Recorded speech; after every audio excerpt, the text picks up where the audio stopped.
Hello mga kalingap, isang mapagpalang araw po muli sa ating lahat. Paunawa, panoorin po muna ang full video bago mag-comment para malaman ang nilalaman nito. Pero bago po yan mga kalingap, huwag po natin kalimutang suportahan ang ama ng kalingap, Kuya Val Santos Matubang at Kalingap Rab. Nasaksihan natin mga kalingap kung paano inalagaan noon ni Edo ang kanyang bunso na si Rina nga mga kalingap Itinuturing din nito na prinsesa ng kalingap dahil sa angking kagandahan nito kahit na sa kabila ng sakit ni Rina ay mas lalo pa nga ito nga minahal ni Kalingap Edo at sa lahat ng mga tao nga mga kalingap. Pero sa kabila ng lahat ay nagkaroon ng bagong collab team nga si Edo at ito ay si Beyonce nga mga kalingap. At usap-usapan ngayon na si Edo ay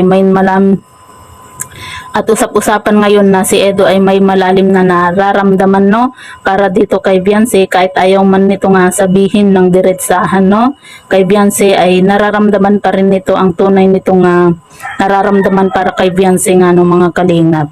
Kahit na marami na ang nagmamahal sa tambalang EDSI ay hindi pa rin may pagkakaila mga kalingap na gusto nga magkabalikan ang dating samahan ng magkuya nga. Pero si Kalingap Edo lang mga kalingap ang tanging makapagdesisyon sa mga ganitong sitwasyon dahil siya lang naman ang pwede nga pumili ng babaeng gusto niya nga makasama habang buhay nga mga kalingap. At sa tingin po natin nahanap na nito kay Beyonce. Pero wala naman dapat na ikabahala dahil nandyan lang si Kalingap Edo para kay Rina bilang kuya-kuyahan nito at hindi naman nito pababayaan din ni Edo si Rina nga mga kalingap.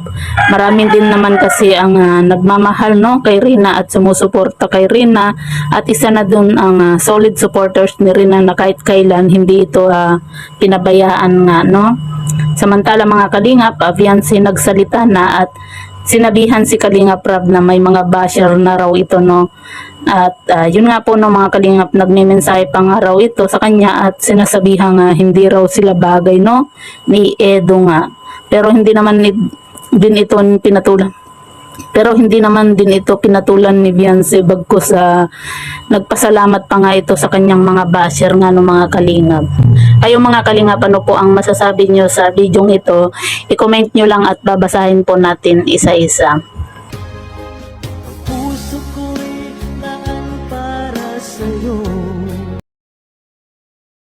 di magbaba